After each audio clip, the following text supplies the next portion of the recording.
Here I am again, sitting in a cafe, glass wall in front of me, rain hitting the pavement outside.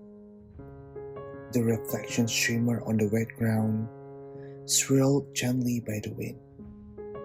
It's peaceful, in a strange kind of way. Life has been so busy lately, the kind of busy where you barely have time to hear yourself think. But even in all that chaos, I feel like I'm moving forward. Like I finally entered a new chapter. And I wanted to talk about that because I think a lot of us are in the middle of our own chapters right now, and we don't always have the words for it. Most days, I wake up at 4:30 in the morning, not because I want to, but because if I'm even 5 minutes late, traffic turns the commute into a nightmare. Days blur into weeks, weeks into months, and every single morning, as I sit in traffic and watch a sea of cars stretch out in every direction, it hits me. I'm not alone in this. We are all fighters in our own quiet, unannounced ways. Fighters of life. The person in the car next to you, they have their own alarm, their own traffic, their own chapter, their own weight they carry before the world even wakes up properly. Nobody announces it. There's no medal for showing up tired.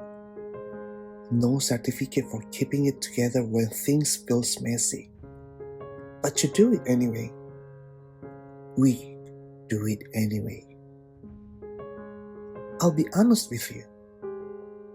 Sometimes I catch myself comparing. Looking at friends who get to sleep in, who don't have this commute, who seem to have more breathing room than I do. And for a moment, just a moment, I feel it. That small, sharp sting of wondering if I chose wrong, or if life chose something harder for me. But then something shifts, because I've reached a point, and I'm still surprised by this, where I can genuinely say, I enjoy what I'm going through. Not every day, not every morning at 4:30, but on most days, yes. I know I'm working towards something better, something bigger, and that knowing, it changes everything. 2 to 3 hours a day, back and forth on the same road. That's a lot of time. At first, I thought it was wasted. Hours I'd never get back. But I've started to see it differently. In that car, with the music low, I think about my day. What went well, what didn't, what I do differently. I call my mom, my sisters, old friends I haven't spoken to in weeks, just to share a small update, just to say, hey, I'm still here. Those windows of time became something I didn't expect them to be. They became the only quiet I had, the only space where the noise of the day fell away and I could just be. And I started to wonder if this is what growing up actually looks like.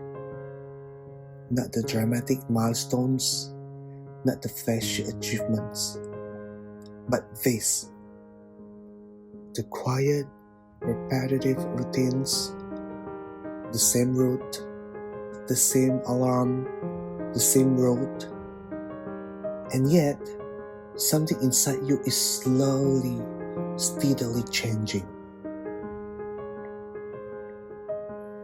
There are days I feel invincible, just another person, in another car, in another traffic jam, in another life. And maybe that used to be bother me more than it does now. But lately, I've been learning something. Maybe I don't need to stand out all the time. Maybe being present, really, truly present, is already enough. Enough to feel alive, enough to matter.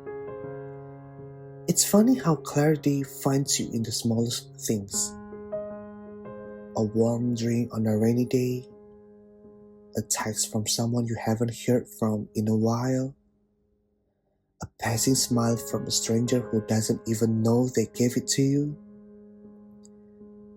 When you start paying attention, really paying attention, life feels less overwhelming and more connected, like you're exactly where you're supposed to be, even if you don't fully understand why yet. So I'll keep waking up early, keep driving, keep reflecting, keep showing up, even on the days I don't feel like it. It might not look perfect from the outside. It probably doesn't. But somehow, this version of life feels more real to me than any version I've had before. Because here's what I've come to believe. You don't need to have it all figured out. Sometimes, just showing up for your own life is more than enough. If this felt familiar, if you're in your own version of this, I hope you know you're not alone. I'm Chandra. This is Live Life. I write, and now apparently I talk too. See you in the next one.